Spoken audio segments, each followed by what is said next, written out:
إن الحمد لله نحمده ونستعينه ونستغفره ونعوذ بالله من شرور أنفسنا ومن سيئات أعمالنا من يهده الله فلا مضل له ومن يضلل فلا هادي له وأشهد أن لا إله إلا الله وحده لا شريك له وأشهد أن محمدا عبده ورسوله يا أيها الذين آمنوا اتقوا الله حق تقاته ولا تموتن إلا وأنتم مسلمون يا أيها الناس اتقوا ربكم الذي خلقكم من نفس واحدة وخلق منها زوجها وبث منهما رجالا كثيرا ونساء واتقوا الله الذي تساءلون به والأرحام إن الله كان عليكم رقيبا يا أيها الذين آمنوا اتقوا الله وقولوا قولا سديدا يصلح لكم أعمالكم ويغفر لكم ذنوبكم ومن يطع الله ورسوله فقد فاز فوزا عظيما وإن خير الكلام كلام الله وخير الهدي هدي محمد صلى الله عليه وسلم وإن شر الأمور محدثاتها وكل محدثة بدعة وكل بدعة ضلالة وكل ضلالة في النار أما بعد. Donc aujourd'hui on commence le cours numéro 3 du livre An-Naqd Manhaj Shar'i. C'est un sharh du livre Al-Farq Bayna Al-Nasihati wa Al-Ta'yir de l'imam Ibn Rajab Al-Hanbali, et c'est le sharh du Cheikh Rabi' Ibn Hadi Al-Madkhali hafizahullah. Donc wa alaykum assalam wa rahmatullahi wa barakatuh. Le Cheikh il commence le chapitre là on continue à la fois là où on était rendu la dernière fois. Le Cheikh il dit وقلنا لكم إن عملية النقد هذه قاعدة عادلة لكل الناس ولو كانوا من بيت رسول الله صلى الله عليه وسلم أو من بيت الصديق أو من بيت الفاروق أو من بيوتات المهاجرين والأنصار ما جاملوا أحدا حتى إن الرجل لينقد أخاه وينقد أباه وينقد ابنه كل ذلك نصحا لله تبارك وتعالى وبيانا للحق وتحذيرا من الأخطاء والانحرافات. كل ذلك يصب في بحر الحفاظ على دين الله تبارك وتعالى. وميزة هذه الأمة من بدايتها إلى أن تقوم الساعة لا تزال طائفة من أمتي على الحق ظاهرين لا يضرهم من خذلهم ولا من خالفهم على الحق ولكنهم يسارعون الباطل ويبينون أخطاء الناس ويبينون ضلال الناس ويحذرون من البدع ويحذرون من أهل الضلال. هذه الطائفة أعظم جهادها وأعظم ما قامت به في خدمة هذا الدين نقد أهل البدع وكشف عوارهم وبيان ما عندهم من ضلال ومن بدع من عهد الصحابة إلى يومك هذا. Le Cheikh il dit, donc comme on a expliqué dans les deux derniers cours, que la question ou le fait de faire la critique, il dit ça c'est un principe de justice pour tout le monde, tout le monde est inclus dans ce principe-là. Il n'y a personne qui en sort. Même les plus proches personnes qui ont été autour du prophète sallallahu alayhi wa sallam, même la famille du prophète sallallahu alayhi wa sallam, c'est pas parce que quelqu'un par exemple fait partie de Ahlul Bayt qu'il ne peut pas être critiqué, ou bien qu'il est de la famille de Abu Bakr al-Siddiq radiyallahu anhu, ou bien Al-Farouq, ou bien les familles des Muhajirin et des Ansar. Donc les ulama et les salafs ils n'ont pas essayé de plaire à personne et d'être gentil avec les gens juste pour se faire accepter ou dire c'est pas grave, ils ont des erreurs, ce sont des gens de Ahlul Bayt ou ce sont des descendants des Sahaba, il faut pas les critiquer. Non, s'ils ont fait des erreurs, ils ont expliqué aux gens les erreurs. S'ils se sont égarés, ils ont expliqué aux gens non, ils se sont égarés dans telle ou telle question ou dans tel ou tel point. D'accord? Et donc ils n'ont pas essayé de plaire à personne à ce sujet-là. Même des fois tu vois qu'une personne il va faire la critique de son propre frère ou même parfois de son père. Il va dire par exemple, comme on a donné des exemples la dernière fois, un narrateur de hadith on lui a demandé au sujet de un des ulama de hadith, on lui a demandé au sujet de son père, est-ce que ton père c'est quelqu'un fiable, est-ce que c'est quelqu'un de qui on peut accepter le hadith? Il a dit mon père il est daïf dans le hadith, donc ne prenez pas le hadith qui est rapporté par mon père, d'accord, parce que c'est pas une question de père ou de famille ou de lien de parenté, c'est une question de religion, et la religion c'est quelque chose qui passe par-dessus tout, hein. Et donc dans le but de protéger cette religion contre l'erreur et les déviations et les égarements. Et tout ça, le but de ça c'était quoi? C'était de donner le bon conseil et d'être sincère envers Allah subhanahu wa ta'ala dans le but de clarifier la vérité et d'avertir contre les erreurs et les déviations, hein, et tout ça donc c'est dans le but de protéger la religion d'Allah subhanahu wa ta'ala. Et donc ça c'est une des caractéristiques de cette ummah depuis le début, depuis son début jusqu'à ce que vienne l'heure du jugement dernier, hein, comme le prophète sallallahu alayhi wa sallam l'a dit dans un hadith authentique rapporté par Al-Bukhari et Muslim et Abu Daoud et At-Tirmidhi et Ibn Majah et d'autres parmi les livres de hadith, hein, il a dit qu'il y aura toujours une partie de sa ummah ou un groupe de sa ummah qui va être victorieux, hein, sur la vérité jusqu'à ce que vienne l'heure du jugement dernier, et ceux qui vont par exemple les abandonner ou ceux qui vont par exemple les contredire ne pourront leur nuire en rien. Ça veut dire c'est-à-dire c'est le groupe qui va rester ferme sur la vérité, sur le Coran et sur la Sunna jusqu'à la fin des temps.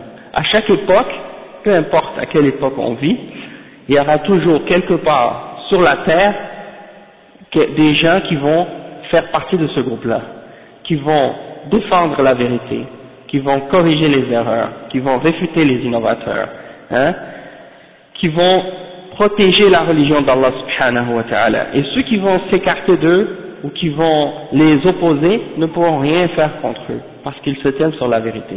Et ça c'est jusqu'à la fin des temps.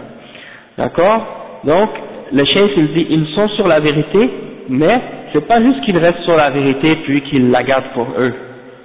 Ils ont la vérité et en même temps ils enseignent et ils expliquent aux autres la vérité et ils font la lutte contre la fausseté. Ils luttent contre le mensonge, ils luttent contre la fausseté. Tout ce qui est contraire à la vérité, ils l'opposent. C'est pas qu'ils restent dans une position de passivité face à l'égarement ou face au mensonge et dire il faut accepter la pluralité, la diversité, puis il faut pas se critiquer entre nous, tout le monde a raison, il y a plusieurs vérités, tout le monde a la vérité, chaque personne a la vérité. Ça c'est des mensonges. Donc les ulama ils vont jamais accepter une chose pareille, tu vois. Ils ont clarifié la vérité et ils ont expliqué ce qui était faux, et même si ça déplaît à ceux qui suivent la fausseté, tu vois, ils se sont pas gênés de corriger les erreurs des gens. Donc ils clarifient les erreurs des gens, ils clarifient leur égarement, et ils avertissent contre les innovateurs et contre les innovations, contre les bid'ah, et ils avertissent aussi contre les gens qui suivent l'égarement.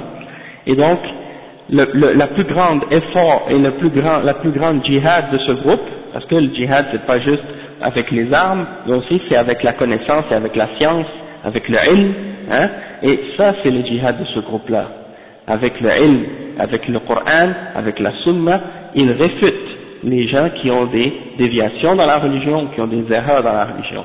Et ça c'est une des plus grandes parties, hein, du djihad.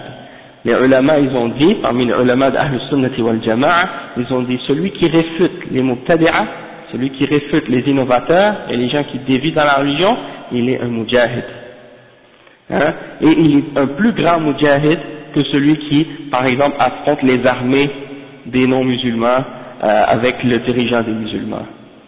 Pourquoi? Parce que ça, n'importe qui peut le faire. Même celui qui est un soulard, qui va aller dans le combat, il est capable de le faire, même s'il n'a aucun ilm des détails de la charia, il peut être un soldat dans l'armée des musulmans. Tandis que celui qui réfute les innovateurs, celui qui réfute les hypocrites, avec les preuves du Coran et de la Sunna, ça peut être uniquement les ulama et les gens de ilm. Donc c'est un djihad très particulier qui peut être uniquement fait par les gens qui possèdent le ilm. Des fois on a demandé à l'imam Ahmad ibn Hanbal rahimahullah, qu'est-ce qui est mieux pour une personne, qu'il fasse le jeûne, qu'il fasse la salat et qu'il prie, ou bien qu'il réfute les muqtadi'a. Quand on dit qu'il fasse le jeûne et qu'il fasse la prière, c'est pas les choses obligatoires dont il parle. Il parle des prières nawafil, oui, des choses supplémentaires, le jeûne supplémentaire et la prière supplémentaire, etc. Est-ce que ça c'est mieux pour lui, ou de réfuter les muqtadi'a et de répondre aux erreurs des gens qui ont dévié? Eh bien, l'imam Ahmed a dit, s'il fait la prière et le jeûne, ça c'est pour lui-même, c'est un bien qui se limite à lui. Tandis que s'il répond aux muqtadi'a et qu'il réfute les erreurs des gens, eh bien là, non seulement c'est un bien pour lui, mais en plus c'est un bien pour la Ummah, parce que c'est une façon de protéger la Ummah contre la déviation et l'égarement. Donc le cheikh il dit c'est ça, c'est ça leur effort, c'est ça l'effort de ce groupe-là. Et chaque musulman doit essayer de faire un effort, de connaître ce groupe, de le connaître par ses caractéristiques et de faire l'effort d'appartenir à ce groupe et de se désavouer de tout autre groupe qui sort des caractéristiques de ce groupe. Hein? Donc c'est un effort que chaque musulman doit faire. C'est pas uniquement les ulama, bien entendu les ulama ce sont ceux qui sont à la tête de ce groupe, parce que c'est eux qui ont l'ilm et qui le défendent avec ilm. Toutefois ceux qui n'ont pas le ilm, ils ne sont pas des ulama, mais ils s'allient à eux et ils reconnaissent qu'ils ont la vérité et ils suivent cette guidance et ils l'acceptent. Dans ce sens-là, ils font partie de ce groupe-là, même s'ils ne sont pas parmi les ulama. Toutefois, ceux qui s'opposent à eux et ceux qui les combattent et qui les critiquent alors qu'ils sont sur la vérité, alors ceux-là font partie des gens de Dalal aussi, même s'ils ne sont pas parmi les égarés. Parce qu'il y a les égarés, il y a les imams des égarés et il y a les gens qui les suivent. D'accord? Donc, à ce sujet-là, il y a ce point-là. Et donc, eux, ils ont donc servi la religion de cette façon-là. C'est leur apport, c'est l'apport qu'ils ont fait à l'islam. C'est de, disons, protéger cette religion-là contre l'égarement et de critiquer les gens de bid'a, de montrer de faire paraître leurs mensonges et leurs faussetés. Parce que des fois, les gens de bid'a, ils ont un double discours. Devant les gens, ils ont un discours que tout le monde accepte, qui est général, hein, tout le monde, n'importe qui va l'entendre va l'accepter, parce qu'en apparence, il est très très général, hein, personne ne va dire rien contre ce discours-là. Toutefois, en privé, ils ont un autre discours qui est différent de leur discours qu'ils disent en public. Hein. Donc, parfois, ça prend justement des ulama qui connaissent comment déchiffrer ce double discours-là et ce double langage pour être capable de montrer aux musulmans les contradictions et les égarements de ces groupes-là. D'accord? Parce qu'ils ont des ruses. Ils savent très bien que si les gens entendent du premier coup leurs mensonges et leurs faussetés, ils vont s'écarter. Donc, ils utilisent des ruses pour attirer les gens, pour leur dire des choses que tout le monde aime, tout le monde accepte, et après, une fois qu'ils sont à l'intérieur, là, ils leur dévoilent ou ils leur disent d'autres choses. Donc, c'est pour ça que les ulama, ils étudient ces groupes-là et ces sectes-là d'une façon plus approfondie pour connaître les détails de leur message et par la suite, ils les réfutent d'une façon plus détaillée. Et donc, ça, c'est une chose qui est arrivée depuis l'époque des Sahaba. Les ulama ont clarifié la vérité de l'islam et dévoilé l'égarement des gens de bid'a depuis l'époque des Sahaba jusqu'à aujourd'hui. Le Cheikh Rabi' il continue et il dit Ibn Umar radiyallahu anhu لما بلغه أن أناسا في العراق يتقفرون العلم يعني يطلبون العلم ويبحثون بجد عنه ولكنهم قالوا لا قدر إن الأمر وإن الأمر أنف. ماذا قال ابن عمر؟ هل سكت أو قال لعل ولعل وفلان وفلان لا أتكلم فيهم؟ بل قال أبلغوهم أني منهم براء وأنهم مني براء والله لو أنفق أحدهم مثل أحد ذهبا ما نفع ذلك حتى يؤمن بالقدر.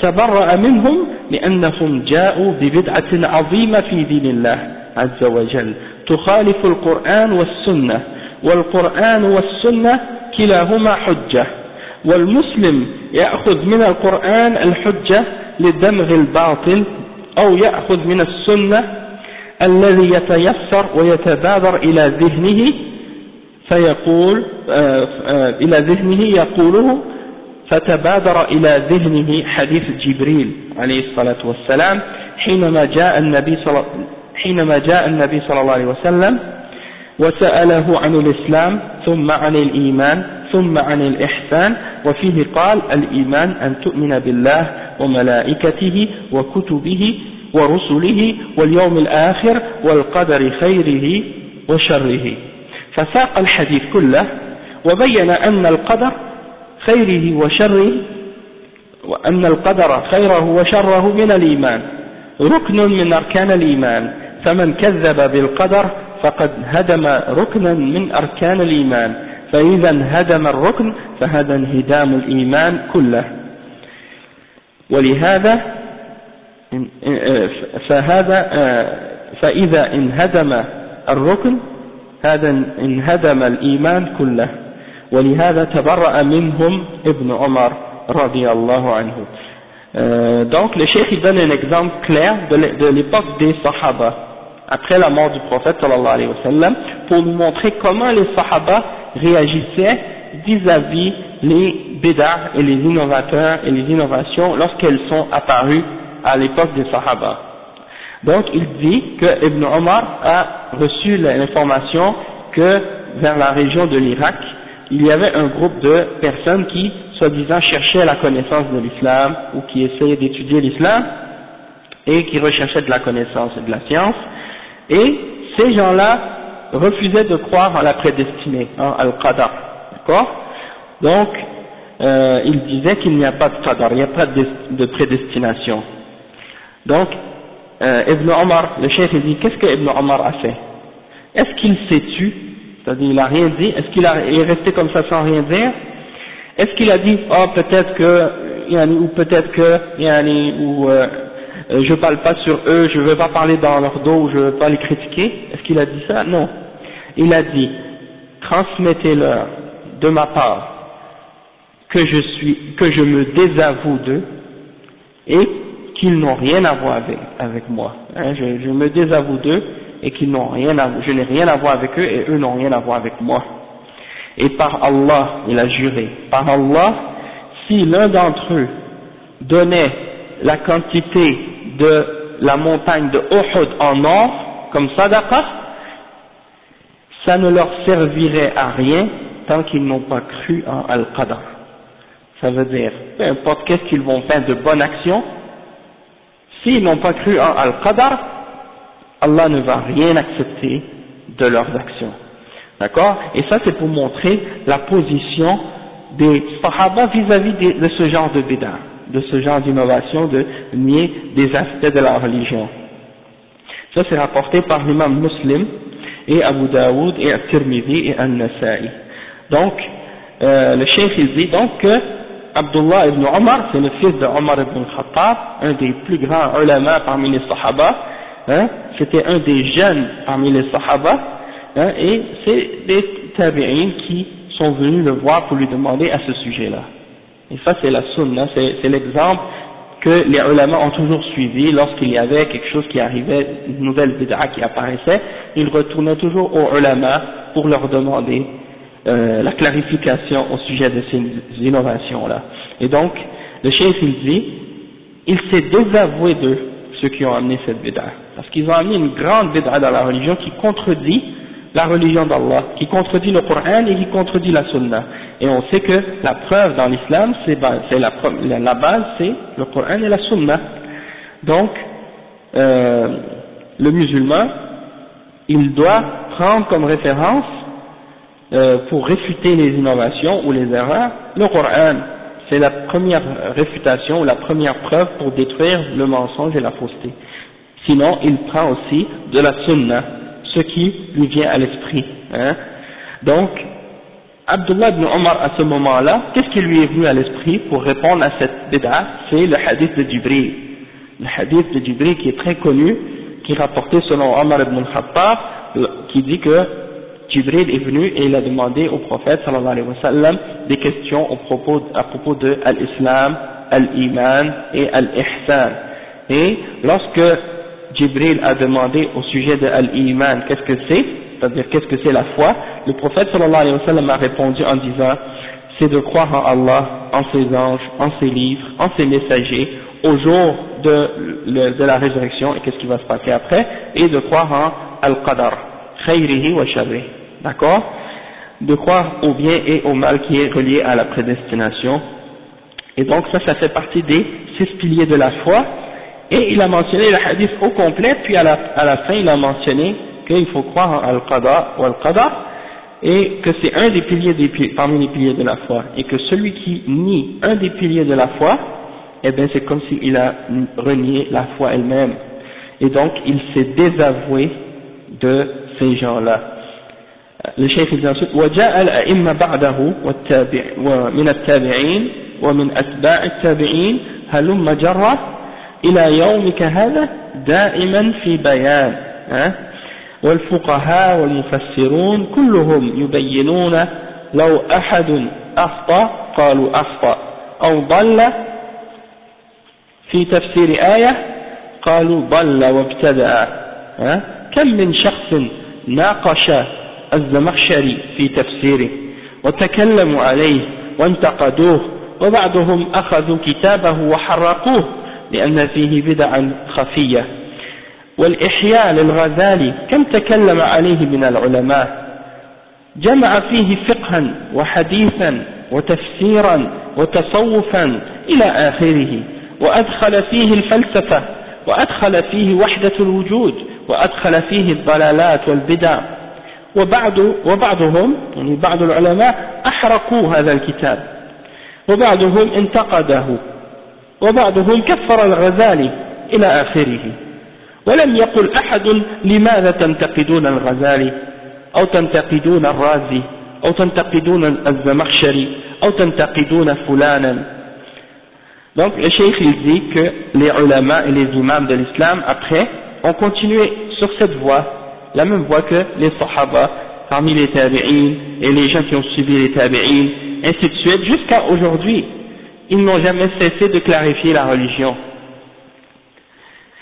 Wa alaykum salam wa rahmatullahi wa barakatuh.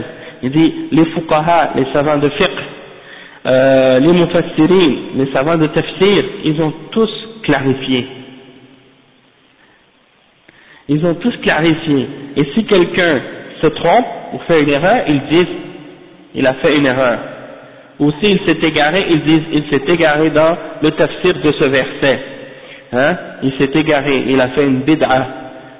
Combien de savants ont débattu et critiqué l'imam al-Zamakhshari dans son tafsir, et ils ont parlé à son sujet, et ils l'ont critiqué, et certains parmi les savants ont pris son livre et l'ont brûlé, à cause des bid'a qui sont très subtiles dedans. Donc il y en a des ulama qui sont allés jusqu'à même faire des choses pareilles, comme brûler par exemple les livres des gens de bid'a. Par exemple, Ihya Ulumuddin, c'est un livre de sciences islamiques, écrit par l'imam al-Ghazali. Il y a beaucoup de savants de l'islam, de l'époque de l'imam al-Ghazali, et d'après lui, qui l'ont critiqué.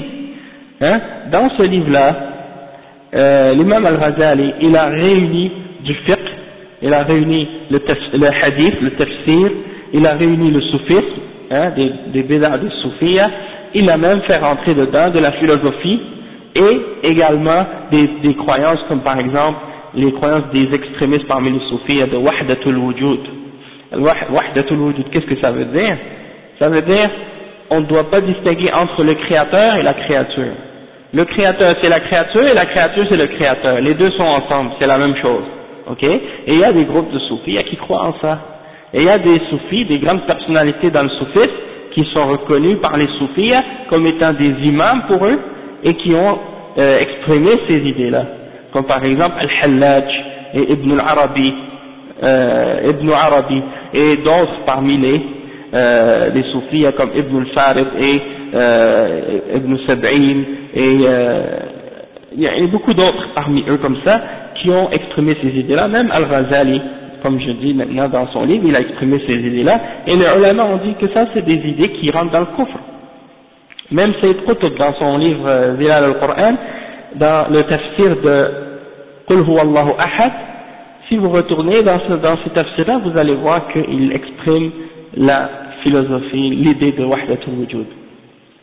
Oui, Zilal al-Qur'an de Sayyid Qutb. Vous regardez son tafsir, quand il parle de Qul huwa Allahu ahad, vous trouvez ça dedans. D'accord? Donc c'est pour vous dire que ça fait partie des bid'ah. Et il y a des ulama, quand ils ont trouvé ce livre-là, le livre de Ihya Ulumuddin, ils l'ont brûlé. Hein? J'ai lu dans un livre d'histoire qui parlait de l'histoire du Maghreb et de l'Andalousie, il parlait de certains imams, parmi les imams en Andalousie, qui ont brûlé le livre d'Al-Ghazali devant la mosquée de Qurtuba, hein, à l'époque lorsque le livre est arrivé dans cette région-là du monde.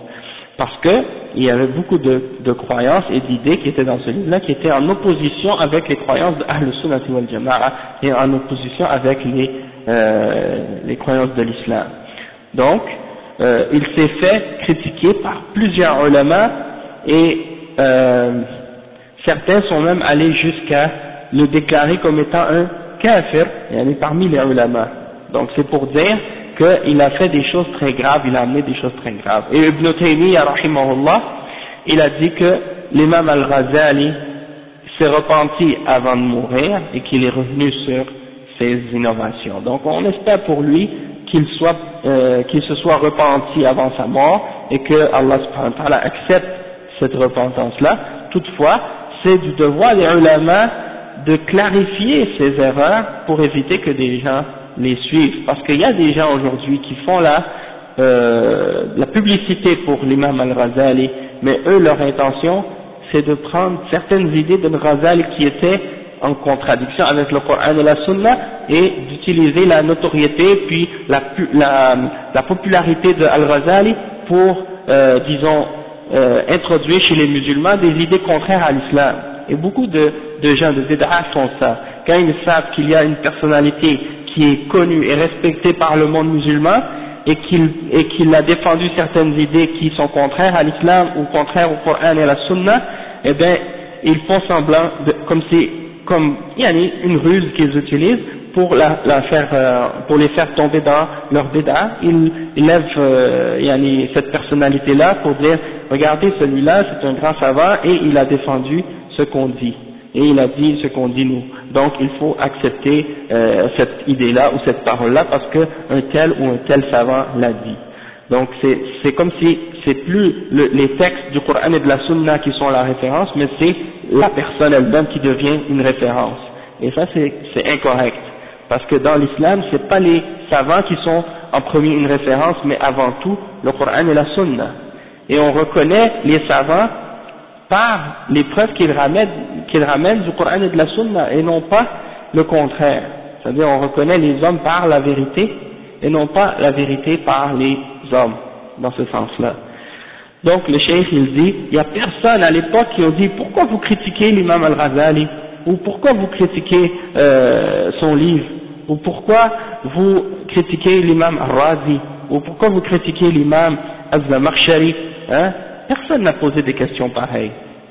Le cheikh il dit, wal-Bukhari wa Muslim, قبل هذا جاء الدارقطني وانتقد أحاديث منه وقال أبو علي الجياني وغيرهم من الأئمة انتقدوا ما في الصحيحين وبينوا ما فيها من علل وقد يكون الغالب الصواب مع الشيخين مع البخاري ومسلم ولكن ما ثارت معارك.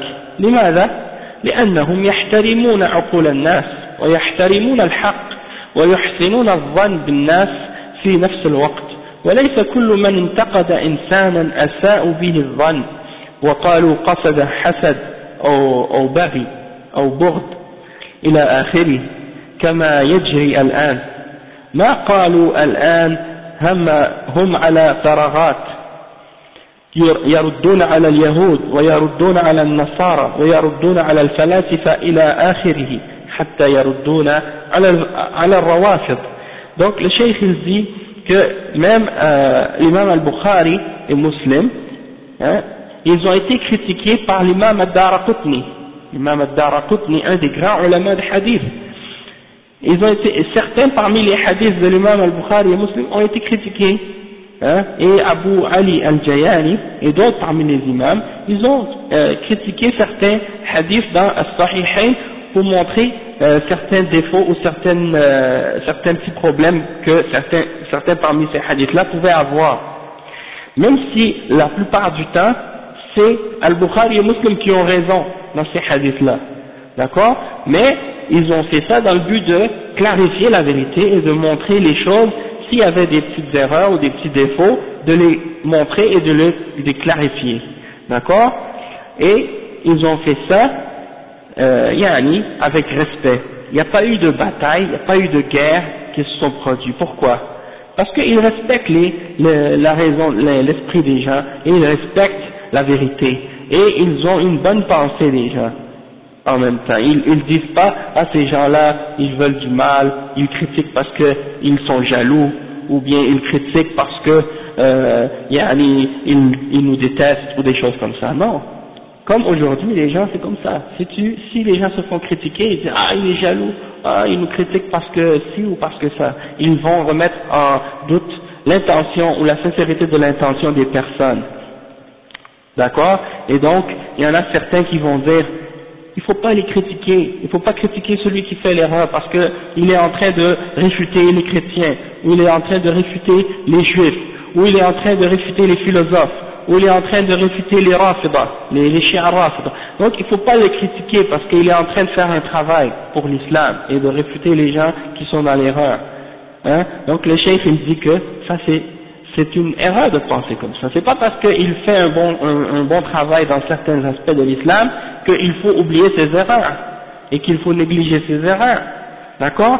Donc le cheikh il dit al-Mu'tazila kanu yarudduna ala al-rawafid wa yarudduna ala al-khawarij wa yarudduna ala kada wa kada walakin akhta'uhum ma yatrukunaha ولأجل أنك ترد على اليهود والنصارى نحسب أخطاءك على الله ونقول هي من الدين تفضل بها الأمة فتضل بها الأمة أو نقول ما دام أن فلانا يواجه اليهود والنصارى كل أخطاؤه نضمها إلى الدين. يعني عندنا في الدين مسألة نزيد عليها 20 مسألة من أخطاء الروافض وننسبها لدين الله جائزة لهم. يعني هكذا يكون النصح للمسلمين هكذا يكون البيان. Donc le cheikh il dit que les Mu'tazila, une des sectes parmi les sectes qui sont apparues dans l'histoire de l'islam, les Mu'tazila, eh ben ils ont réfuté d'autres sectes.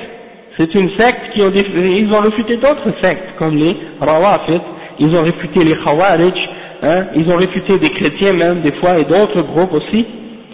Est-ce que ça veut dire qu'on doit laisser tomber leurs erreurs et les oublier et ne pas les critiquer eux de leur côté aussi parce qu'ils ont des erreurs, mais à cause du bien qu'ils font ou des bonnes choses qu'ils font, il faut oublier leurs erreurs à eux?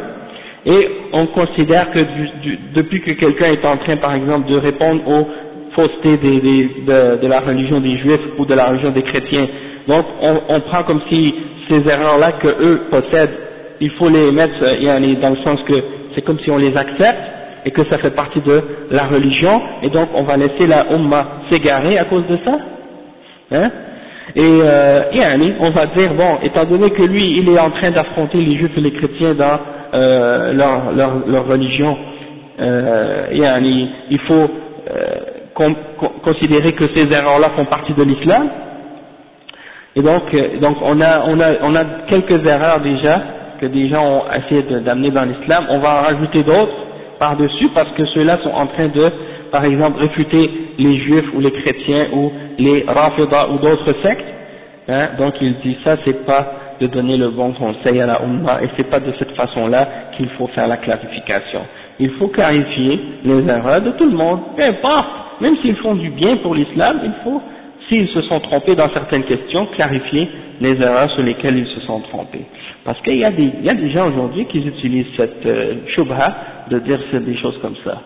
ah non, il faut pas le critiquer, il faut pas parler contre lui parce que il est en train de faire telle ou telle bonne action.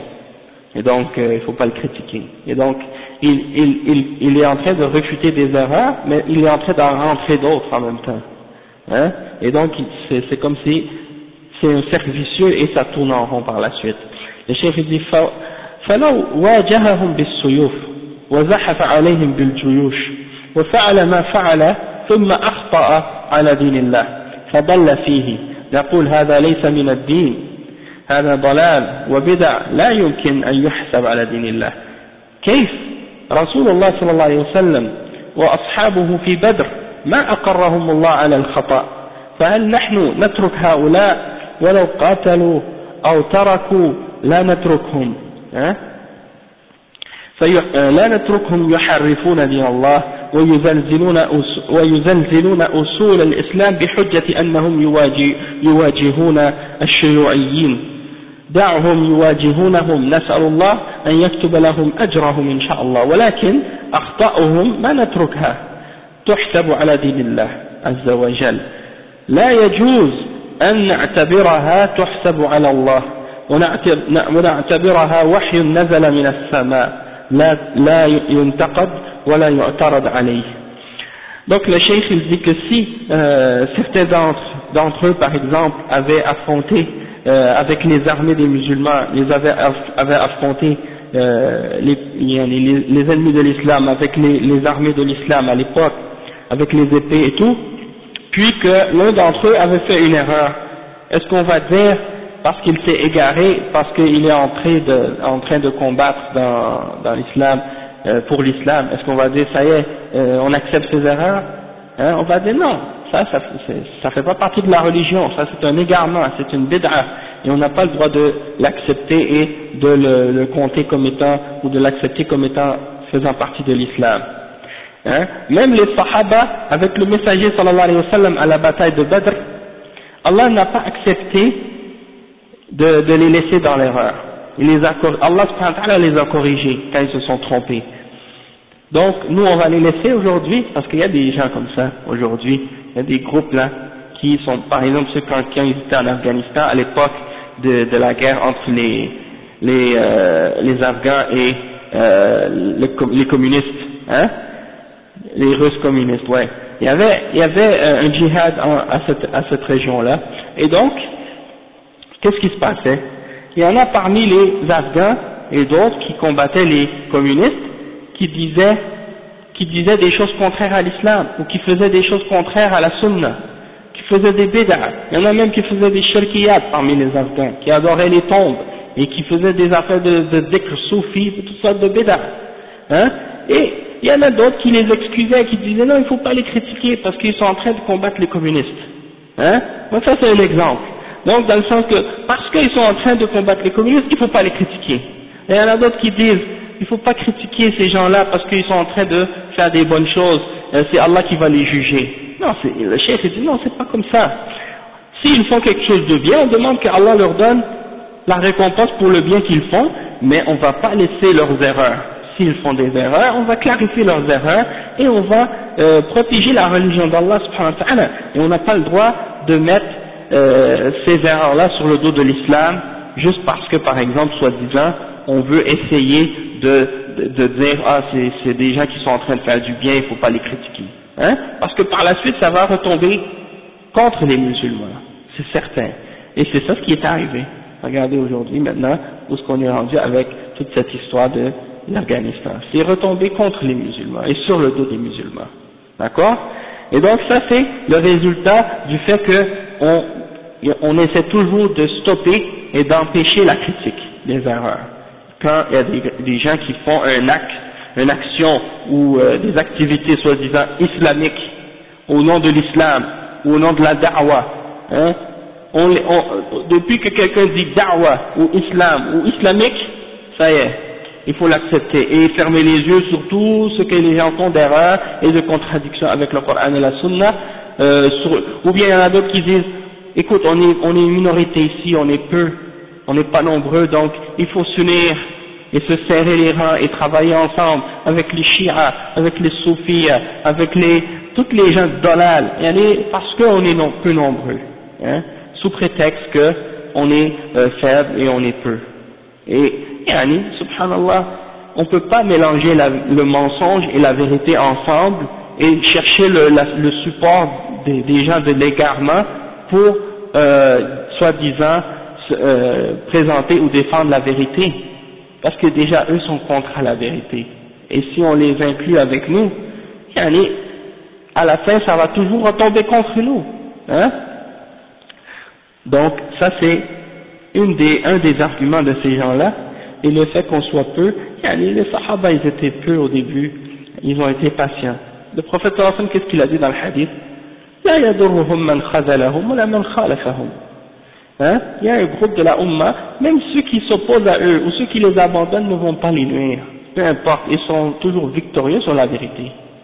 Hein? Donc, il ne faut pas s'attarder ou craindre le fait qu'on soit peu nombreux.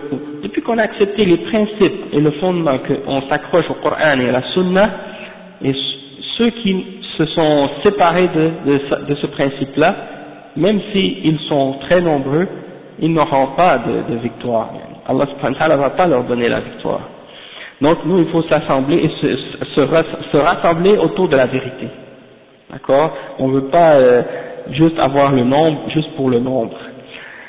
Donc le cheikh il dit, Naam, أولئك المعتزلة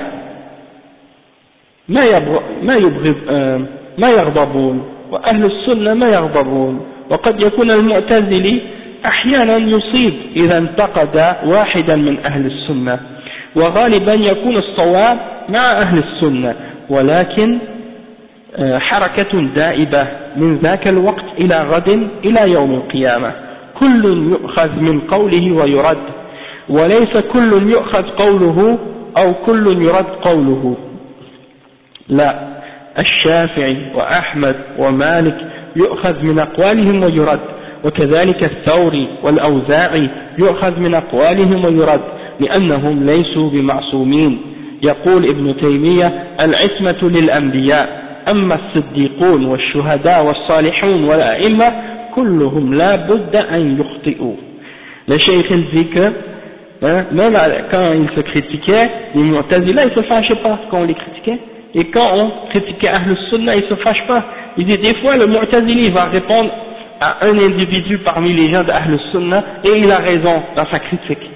Même s'il est égaré, il est dans l'égarement, il est dans une secte d'égarement, mais parfois ça se peut qu'il ait raison en critiquant quelqu'un qui est sur la vérité, hein, un individu parmi les gens qui est sur la Sunna, hein. Donc, et des fois, comme le cheikh dit, en général, la position correcte est avec les gens d'Ahl Sunnah. Toutefois, il y a des exceptions à la règle. Et c'est pour ça le cheikh il dit que ça c'est quelque chose qui va durer jusqu'à la fin des temps, la critique. N'importe quel individu, il y en a personne qui est infaillible. On peut prendre de ses paroles ou le laisser. On prend ou on laisse, hein? On peut en prendre ou on peut en laisser. Il n'y a personne qu'on prend tout ce qu'il dit et il n'y a personne qu'on laisse tout ce qu'il dit. Il dit l'imam Shafi'i, l'imam Ahmed, l'imam Malik, on prend de leurs paroles et on en laisse. L'imam al-Thawri, l'imam al-Awza'i, on prend de leurs paroles et on en laisse. Pourquoi? Parce qu'ils ne sont pas infaillibles. L'imam Ibn Taymiyyah, rahimahullah, qu'est-ce qu'il a dit? Il a dit l'infaillibilité c'est pour les prophètes, mais les autres, les siddiqoun, les shuhada et les salihoun et les imams de l'islam, il faut qu'ils aient des erreurs, c'est obligatoire presque, c'est presque une règle, même si c'est des petites erreurs, mais quand même il a des erreurs, il n'y a personne qui est infaillible. الشافعي يقول انظروا في كتابي أو في كتبي هذه لا تظنوا أن كلها حق لا بد أن يكون فيها شيء خالف كتاب الله عز وجل وسنة الرسول صلى الله عليه وسلم والذي خالف فيها أحدهما فخذوه واضربوا به عرض الحائط. Le cheikh de l'imam al-Shafi'i il a dit, regardez dans mes livres que j'ai écrits et ne croyez pas que tout ce qui est dedans c'est la vérité. Il faut qu'il y ait quelque chose qui contredit le Coran ou la Sunna du prophète sallallahu alayhi wa sallam. Donc ce qui contredit une de ces deux choses-là, le Coran ou la Sunna, alors prenez-le et jetez-la sur le mur, en voulant dire, si c'est dans mon livre, vous trouvez une erreur, jetez-la, même si ça vient de moi, je suis pas infaillible. Et c'est ça ce que tous les ulama ont dit dans l'islam. Aujourd'hui, parfois tu critiques quelqu'un, même si c'est le plus grand savant de l'époque, et même si celui qui le critique, il a 5 ans, s'il le réfute avec le Coran et la Sunna, et qu'il montre qu'il a une erreur, c'est lui qui a raison, même s'il a 5 ans, et même si l'autre c'est le plus grand imam de la Ummah, parce que la base c'est le Kitab et le Sunna et l'ilm. C'est pas une question d'âge, c'est pas une question de quantité de ilm, c'est une question de vérité, c'est une question de principe. Et ça, beaucoup de musulmans n'ont pas compris. Ils se basent sur les émotions et les sentiments. Quand ils s'attachent émotionnellement à une personne ou à une personnalité, tout ce qu'il dit devient la vérité. Et toute personne qui la critique devient un ennemi. Et ils croient qu'il faut accepter tout ce que cette personne a dit. Et lorsque quelqu'un le critique, ah lui, pour qui il se prend? Est-ce qu'il a plus de haine que lui? Peut-être qu'il n'a pas plus de haine que lui.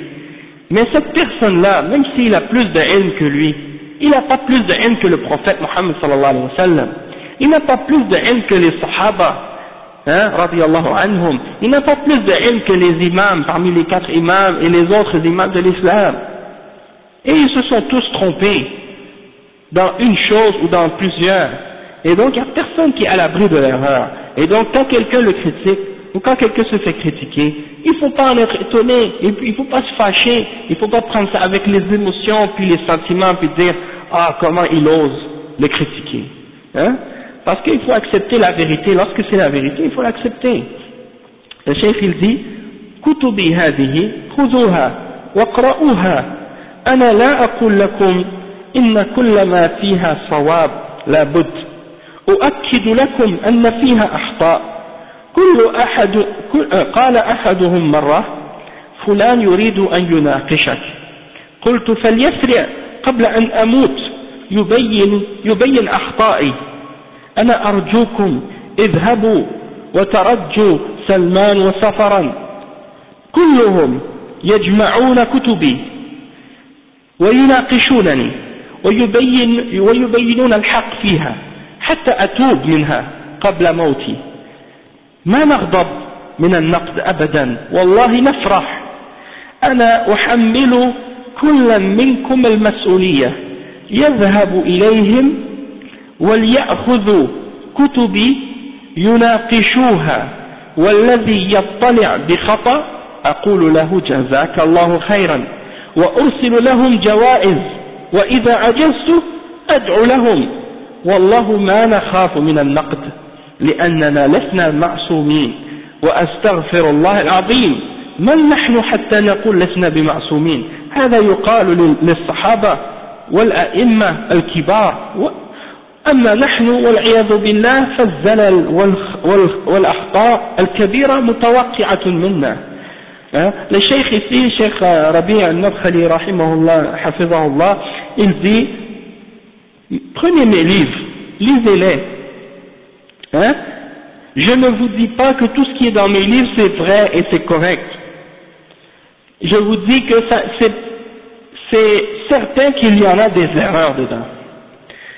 Et un d'entre eux, parfois, une fois, un d'entre eux, c'est-à-dire un parmi des fois les hizbiyin que le cheikh a réfuté dans un de ses livres, il est venu le voir puis il lui a dit je veux débattre avec toi sur une question en particulier.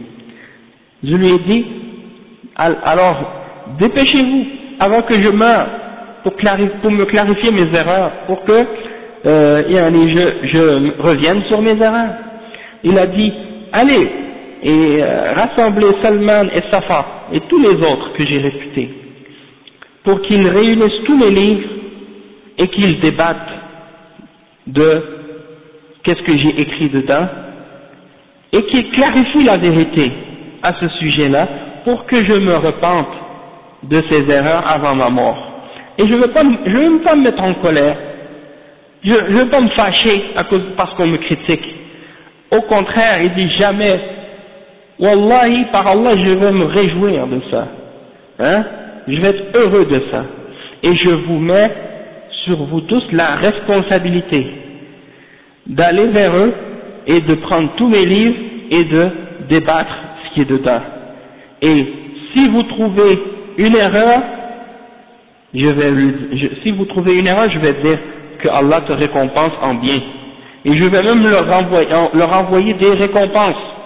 Si je suis pas capable de leur envoyer une récompense, je vais faire des du'a pour eux. Il dit, Wallahi, je n'ai pas peur de la critique. Hein, on n'est pas infaillible. Et il dit, astaghfirullah, je demande pardon à Allah. Qui sommes-nous pour dire, je ne suis pas infaillible?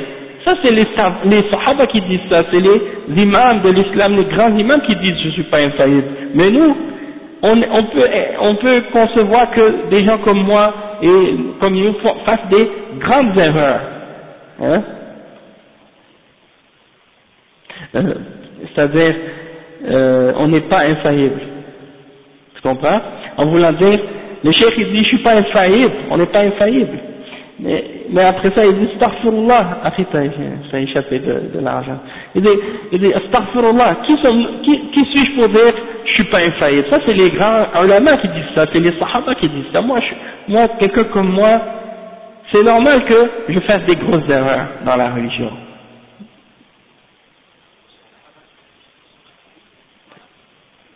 On n'est pas infaillible. C'est les sahaba qui disent je suis pas infaillible. Moi, comme si par exemple, si moi je dis, moi je suis pas infaillible. Ça, à moi, de dire ça, c'est comme si par exemple, les grands imams parmi les sahaba et ceux qui sont venus après, eux ils disaient ça. Moi c'est certain que je suis pas infaillible, mais je suis même pas à leur niveau. Comment je pourrais même mentionner ça dans ce sens-là par rapport à moi, tu comprends? Parce que je suis loin de la science que ces grands imams-là avaient pour me mettre à leur niveau et de dire que je suis pas infaillible dans ce sens-là. Barakallahu fik. Le cheikh il dit, فأنا أرجو أن يأخذوا كتب هذه وينتقدونها في الصفحة الفلانية قلت كذا وهو غلط واستدلالك غلط من الوجه الفلاني والوجه الفلاني والحديث الفلاني أخطأت في الاستدلال به والحديث نقلته غلط هيا يا أخي تفضل لماذا تغضبون وتعلمون الناس التعصب والهوى والجهل والهمجية والفوضى لماذا تدمرون عقول الشباب بهذه العصبية العمياء هل في يوم من الأيام تعصب أناس للشافعي ومالك مثل هذا التعصب؟ Le cheikh dit, je souhaiterais que vous preniez mes livres et que vous me critiquiez. Hein, à telle et telle page, tu as dit telle chose, et ça c'est faux, tu t'es trompé. Et le hadith que tu as utilisé comme preuve pour cette chose-là, il n'est pas une bonne preuve c'est pas une preuve pour ce point-là de tel point de vue, ou de tel point de vue. Ou le tel hadith, tu t'es trompé à ce sujet-là, ou tu l'as rapporté d'une façon incorrecte. Hein? Donc, venez, expliquez-moi mes erreurs, montrez-moi les erreurs, il n'y a pas de problème. Hein? Pourquoi on se fâche? Pourquoi les gens deviennent tellement fanatiques aujourd'hui et qu'ils se basent sur leur passion et l'ignorance et le chaos? Hein? Pourquoi vous détruisez les esprits des jeunes avec ce fanatisme aveugle aujourd'hui, que lorsqu'on critique quelqu'un c'est comme une guerre qui commence? Hein? Donc, le cheikh il dit, est-ce qu'il y a eu une époque où les gens ont été fanatiques à ce point-là pour l'imam Shafi'i ou pour l'imam Malik ou pour d'autres parmi les imams de l'islam? Qu'est-ce que c'est? Qu'est-ce que c'est ce genre de fanatisme qu'on trouve aujourd'hui chez les gens? Ça, il n'y a pas de doute que ça vient de l'ignorance. Ça vient de l'ignorance. Le cheikh il dit, هذا التعصب لا نعرفه إلا من الروافض. يعني يرجع الرجل إلى درجة الأنبياء عليهم الصلاة والسلام ما ينتقد. أنا أسمع من بعض الناس أنه يقول نحن نفرح بالنقد ونرحب بالنقد ولكن والله إنه يموت من النقد والناس يموتون وراءه لماذا تنتقده. Le cheikh il dit ça, ce fanatisme-là pour les gens, pour les personnalités, pour les savants, pour les du'at, on le connaît que chez les rawafid, chez les chiites rawafid, qui mettent les hommes au niveau des prophètes. et qui mettent leurs imams au niveau des prophètes, hein, et on n'a pas le droit de les critiquer. Il dit, j'entends certaines personnes aujourd'hui qui disent, ouais, on accepte la critique, et on est heureux de la critique, mais wallahi, quand on les critique, c'est comme s'ils meurent de la critique.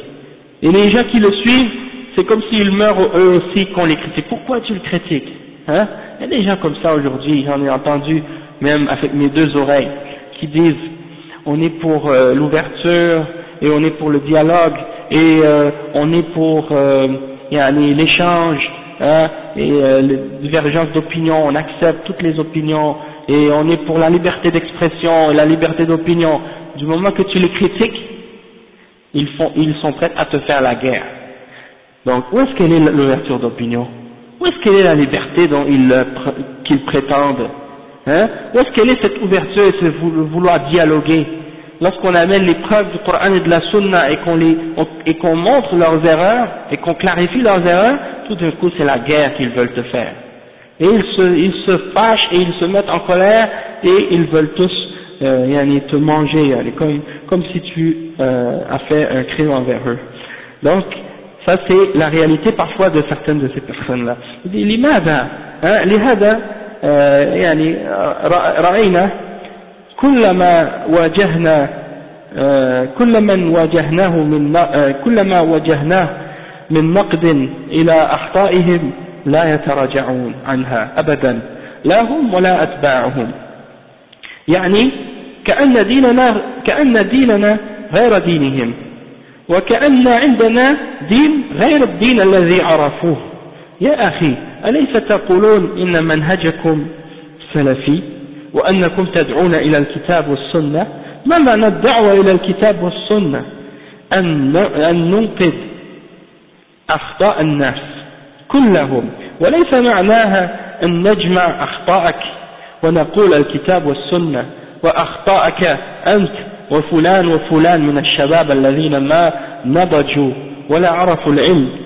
لهذا تجد الأشرطة مليئة بالأخطاء والكتب مليئة بالأخطاء، فكر سيد قطب والبنا والمودودي كلها مسيطرة على كتاباتهم وهي ضلالات وبدع، لأنهم كثيرا ما ينطلقون إلا من مشرب هؤلاء، ولا بد أن يكون هناك أخطاء كبيرة جسيمة، فإذا كانوا صادقين وقعوا في هذه الأخطاء من حيث لا يدرون ويظنون أن المودودي والبنا على حق، ثم تبين لهم أن هؤلاء مبتدعة أهل ضلال، تبين لهم بالنقد منا أو من غيرنا أن هؤلاء أهل ضلال أهل هوى، فلا يجوز الاعتماد على كتبهم ولا على فكرهم ولا على مناهجهم أبدا، لأن ما عندهم علم أهل ضلال وبدع.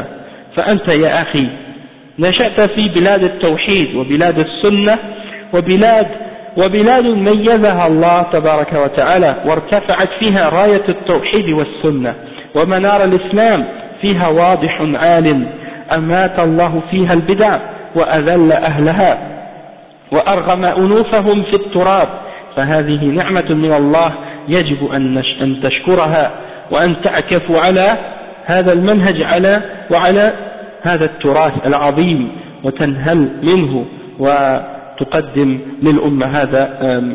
للأمة من هذا. Le cheikh il dit donc c'est pour ça que on voit que certaines personnes, lorsqu'on leur a fait des critiques, wa alaykoum salam wa rahmatullah, et qu'est-ce qu'on leur présente, on leur présente leurs erreurs, ils ne veulent pas revenir de leurs erreurs, jamais, ni eux ni ceux qui les suivent. Et ça on l'a vu, des gens comme ça malheureusement, hein, quand on leur montre des erreurs, même si c'est des erreurs la grosseur des montagnes, ils ne reviennent pas, par orgueil ou par fierté, Allahu A'lam. Mais, s'ils trouvent quelques petites erreurs chez des ulama de Ahl Sunnah wal Jama'a, parmi les ulama de Ahl Sunnah wal Jama'a qui suivent la voie des salafs, ils les prennent, même si ce sont des petites erreurs, ils font avec des montagnes. Hein? Donc, le cheikh il dit qu'ils ne reviennent pas, même si on leur montre leurs erreurs avec les preuves du Coran et de la Sunna. Et j'ai vu de ça avec mes yeux et j'ai entendu avec mes oreilles et j'ai fait l'expérience de ça moi-même, ici à Montréal et ailleurs. Peu importe l'erreur que tu leur montres, même si tu leur amènes toutes les preuves, et ils n'acceptent pas la critique. Et ils se fâchent contre toi. Des fois tu prends les paroles d'un de ces personnages-là qu'ils ont élevés au niveau des prophètes, hein, et qui les défendent même dans leurs erreurs, tu leur amènes des citations de ces personnes. Tu leur dis voici ce qu'il a dit. Tu n'as rien rajouté, tu n'as rien changé à leurs paroles. Tu la amènes telle qu'elle est. Voici ce qu'il a dit. Ils se fâchent contre toi. Ils disent tu es en train d'insulter le cheikh. Subhanallah. J'ai amené la parole de ton cheikh ou de celui que tu suis telle qu'elle. C'est pas moi qui a rajouté quoi que ce soit dedans, c'est lui qui l'a dit. Au lieu de te fâcher à propos de ses paroles et d'être en colère contre le cheikh et contre cette erreur-là, tu te mets en colère contre celui qui te mentionne cette erreur. Allahul Musta'an. Est-ce que le cheikh sait? La première chose que tu devrais dire, est-ce que le cheikh s'est repenti? Est-ce que le cheikh a fait tawbah? Est-ce que le cheikh a demandé pardon à Allah subhanahu wa ta'ala? Est-ce qu'il est revenu sur ses paroles? Hein? Non, on n'entend pas ça de leur part. La seule chose qu'on entend c'est oh, tu es en train de critiquer les shuyukh, tu es en train de manger la chair des ulama, tu es en train de faire le riba, tu es en train de faire le namima. Hein? Pourquoi? Parce que tu mentionnes une grave erreur dans la religion d'Allah. Quand quelqu'un, par exemple, qui parlait, je te donne un exemple, une personne, quand il y a eu une élection en Israël, et je pense que c'est Pérez qui a perdu, avec le pourcentage des votes, il a perdu avec très peu de voix. Le pourcentage de votes qu'il a perdu, c'était peu. C'est pour dire qu'il y avait eu disons, il a perdu avec peu de voix. Mais tout le monde pensait qu'il allait gagner, puis il a perdu. Et une personne parmi ces gens-là que les gens aujourd'hui ont pris comme une vedette, un grand cheikh, eh bien lui, il a dit, on remercie, on félicite Israël pour ses bonnes élections, et on souhaiterait que tous nos pays arabes soient comme Israël, hein, ça c'est un pays où c'est le peuple qui dirige, c'est le peuple qui yahkum, hein, yahkum, nafsa, hein, c'est le peuple qui dirige, la démocratie, ouais. Donc, après il a dit quoi? Il a dit, dans les pays arabes, le dirigeant il gagne avec 99,99% des voix. Il dit, c'est quoi ça, ce mensonge-là, cette tricherie, hein, il a dit comme ça.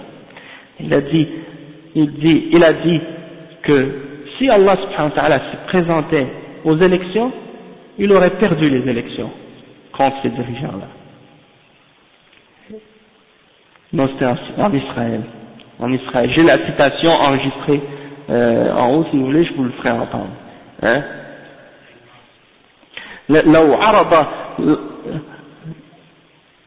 Non, c'est Israël.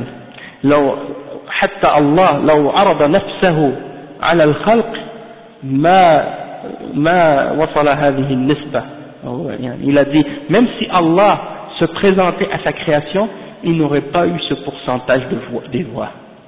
Ça veut dire qu'il aurait perdu les élections. Allah subhanahu wa ta'ala aurait perdu les élections. Non, mais il a dit dans un pays arabe, Allah aurait perdu les élections. Et donc, après il a dit, donc on félicite Israël pour qu'est-ce qu'elle a fait.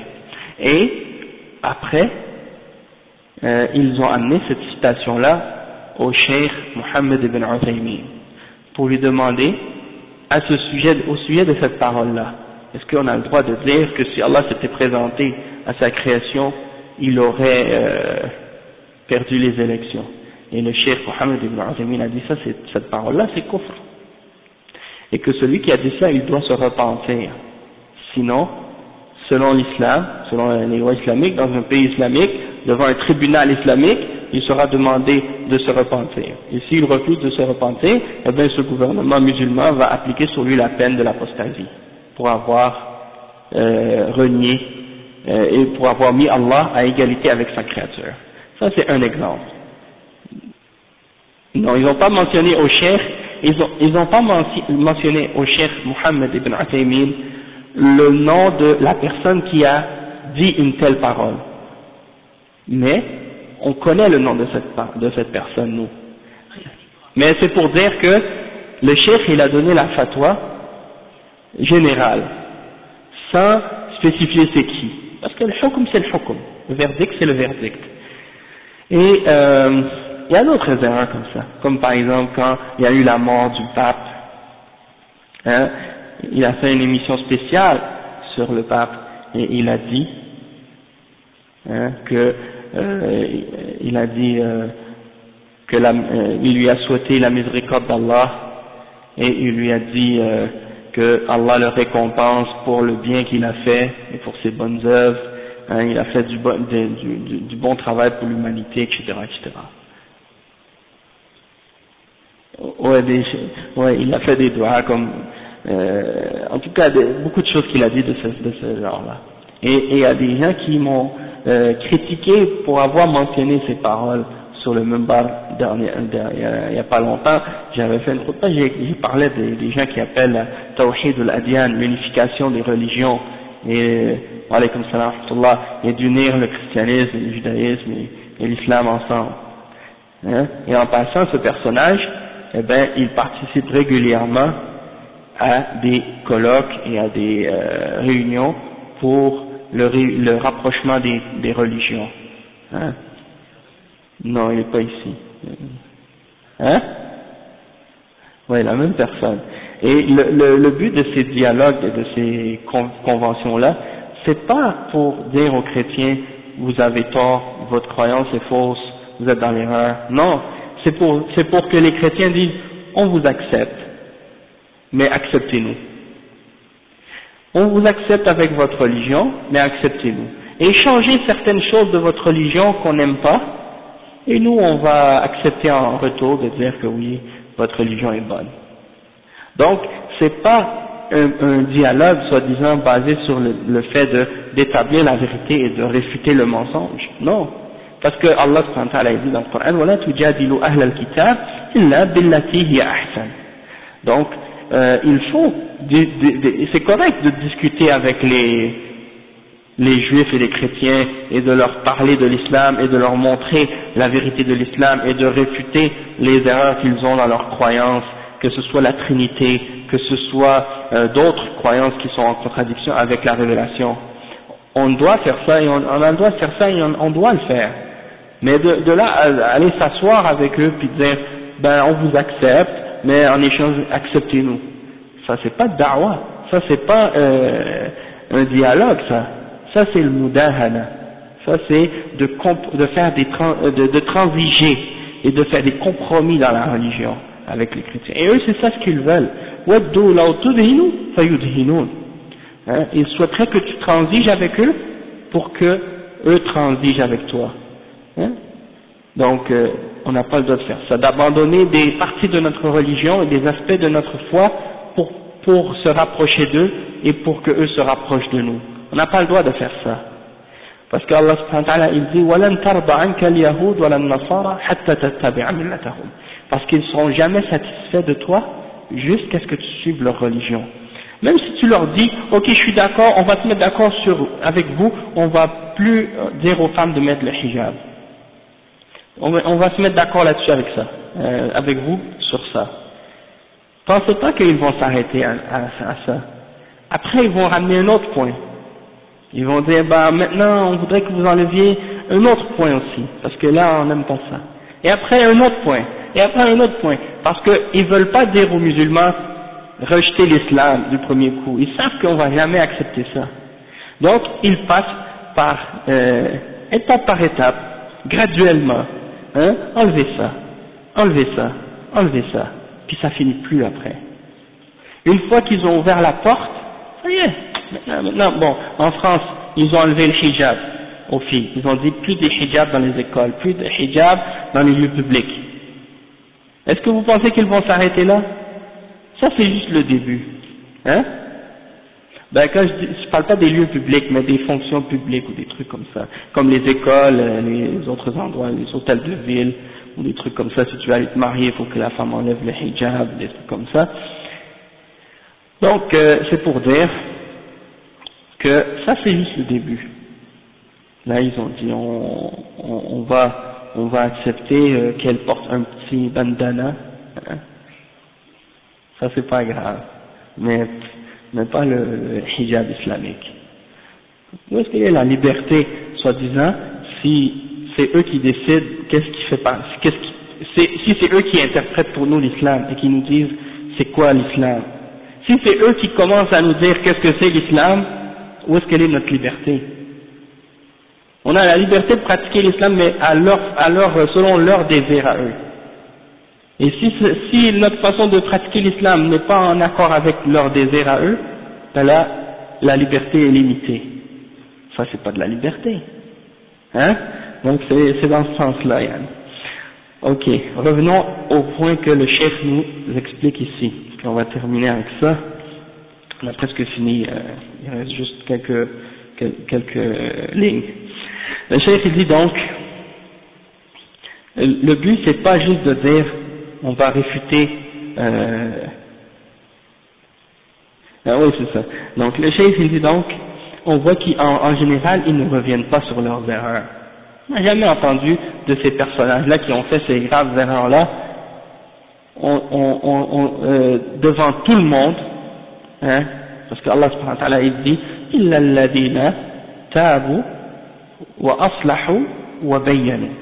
Quand les gens font des erreurs comme ça, des graves erreurs comme ça, c'est pas suffisant qu'ils fassent tawba entre eux et Allah subhanahu wa ta'ala. Allah n'accepte pas. Il faut qu'ils font la clarification et qu'ils disent aux gens ouvertement et qu'ils corrigent le mal qu'ils ont fait. Ils doivent dire aux musulmans, on a fait une erreur, on s'est trompé, tout ce que j'avais dit à ce sujet-là ou à ce sujet-là, c'est faux. Et la vérité, voici, c'est ce que je dis aujourd'hui, qala Allah, qala Rasulullah, qala Sahaba. Ça, c'est une tawba. Ça, c'est tawba nasuha. Mais si quelqu'un fait juste dire, atoub ilallah, astaghfirullah, et puis il continue à propager son égarement, puis il corrige pas ses erreurs, il n'y a pas de tawba. Hein? Donc c'est pour ça que les ulama ils ont clarifié la tawba du mubtadi', c'est pas la même chose que la tawba des gens en général. Wallahu a'lam. Et là, c'est pour ça que le cheikh il dit qu'on dirait que ces gens-là ont une autre religion que notre religion. Quand on discute avec eux, on dit c'est pas la même chose, c'est pas la même religion qu'ils expliquent aux gens. Parce que quand on les critique, ils reviennent pas. Hein? Et donc, le cheikh il dit n'est-ce pas que vous prétendez que vous êtes des salafis? N'est-ce pas que vous prétendez que vous appelez les gens au Coran et à la Sunna? Donc, qu'est-ce que ça signifie d'appeler les gens au Coran et à la Sunna? Hein? Est-ce que ça veut dire que on critique les erreurs de certains individus seulement? Un tel et un tel et un tel et un tel? Non, on critique les erreurs de tout le monde, peu importe qui ils sont, tout le monde. Hein? C'est pas juste un tel ou un tel ou un tel. Donc c'est ça l'important, de critiquer tout le monde, peu importe qui ils sont. Et donc ça c'est important de comprendre ce point-là. Il dit, c'est pour ça que tu trouves parfois des cassettes de certains du'at, elles sont remplies d'erreurs. C'est pas juste une petite erreur, il y a plein d'erreurs. Pourquoi? Parce que la source ou la base d'où ils ont pris leur connaissance, eh ben, elle est d'une source qui est pas pure. Déjà la base d'où ils ont pris leur ilm, soit que ce soit des livres de Sayyid Qutb ou de Hassan al-Banna ou de Al-Mawdoudi, ben c'est des livres qui sont écrits et qui sont fondés sur plein d'égarements et plein d'innovations. Hein? Et donc la plupart d'entre eux sont influencés de ces livres-là et ils ont pris leur connaissance de l'islam de ces livres-là. Et donc, c'est certain qu'ils auront des graves erreurs. Et ceux d'entre eux qui sont sincères, ils font ces erreurs-là sans même le savoir. Ceux parmi eux qui sont sincères, ils font des erreurs sans même le savoir parce qu'ils croient que Al-Mawdoudi et Al-Banna étaient sur la vérité. Mais lorsqu'on leur clarifie les innovations et les égarements de ces gens-là, et quand on leur montre les critiques que moi, c'est-à-dire que le Cheikh Rabi' a fait, ou d'autres parmi les ulama ont fait au sujet de ces gens-là, là ils voient que ce sont des gens d'égarement, des gens de passion, des gens de bid'a, et donc ils savent par la suite que c'est pas permis de se baser sur leurs livres, ou sur leurs idées, ou sur leur méthodologie, pour acquérir la science. Parce qu'ils n'ont pas de science, et parce que ce sont des gens d'égarement et de bid'a. فأنت يا أخي نشأت في, il dit, ô toi mon frère, là il s'adresse aux jeunes qui sont en Arabie Saoudite, il dit que tu es né dans le pays du Tawhid, et le pays de la Sunna, un pays que Allah subhanahu wa ta'ala a distingué, et il a élevé dedans la bannière du Tawhid et de la Sunna, et c'est un phare de l'islam, hein, et il est élevé et clair, et Allah a fait mourir les bid'ah, hein, et il les a humiliés, et il a trempé le nez de ceux qui les défendent dans la poussière. Et ça c'est une ni'ma, une grâce d'Allah subhanahu wa ta'ala, et c'est obligatoire pour quelqu'un de remercier Allah pour ça. Comparé par exemple, il y a des gens qui entendent cette parole-là à propos de l'Arabie Saoudite, ça les fâche, ça les choque, parce que ils font toutes sortes d'analyses politiques et se basent sur toutes sortes d'analyses politiques.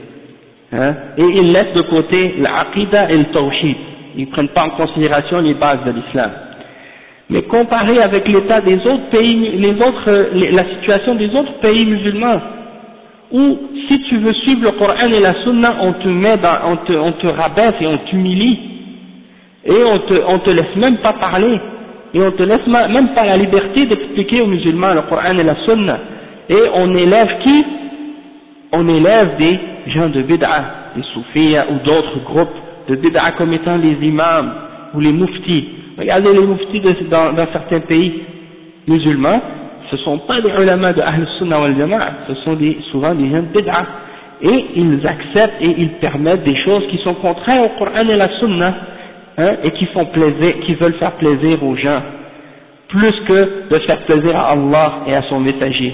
Et ils font tout pour acquérir de la popularité, pour que les gens les acceptent et les aiment, pour que les jeunes disent « Ah, lui il est bon », parce qu'il nous permet la musique, il nous permet les fêtes, il nous permet toutes sortes de bonnes choses qu'on aime faire. Il suit les passions des gens, et il veut être populaire, donc c'est normal.